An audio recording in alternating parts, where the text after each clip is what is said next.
নমস্কার। আবহাওয়া কেন্দ্র আগরতলা থেকে প্রচারিত ত্রিপুরার দৈনিক আবহাওয়া বার্তায় আমি মলয় পাল আপনাদের সবাইকে স্বাগত জানাচ্ছি।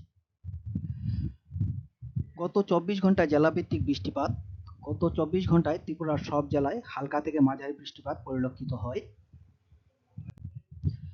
গত ২৪ ঘন্টায় তাপমাত্রার দৃশ্যপটে দেখা যায় গতকালের সর্বোচ্চ তাপমাত্রা ত্রিপুরার সব জেলায় স্বাভাবিকের থেকে কম ছিল।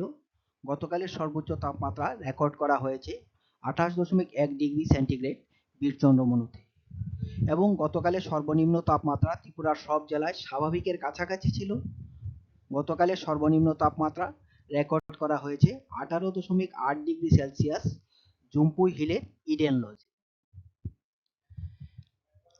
আগামী ২৪ ঘন্টার জেলাভিত্তিক সতর্কবার্তা।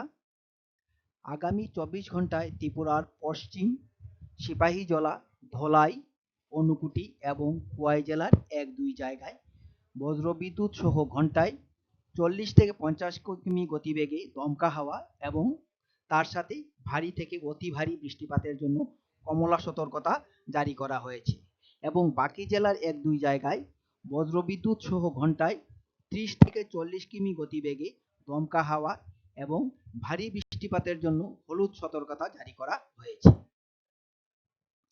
আগামী ২৪ ঘন্টার জন্য আবহাওয়ার আভাস। সর্বোচ্চ তাপমাত্রা স্বাভাবিক থেকে কম থাকার সম্ভাবনা। সর্বোচ্চ তাপমাত্রা ২৮ ডিগ্রি সেলসিয়াস থেকে ৩২ ডিগ্রি সেলসিয়াসের মধ্যে থাকতে পারে এবং সর্বনিম্ন তাপমাত্রা স্বাভাবিকের কাছাকাছি থাকার সম্ভাবনা রয়েছে। সর্বনিম্ন তাপমাত্রা ১৮ ডিগ্রি সেলসিয়াস থেকে ২২ ডিগ্রি সেলসিয়াসের মধ্যে থাকতে পারে। ধন্যবাদ।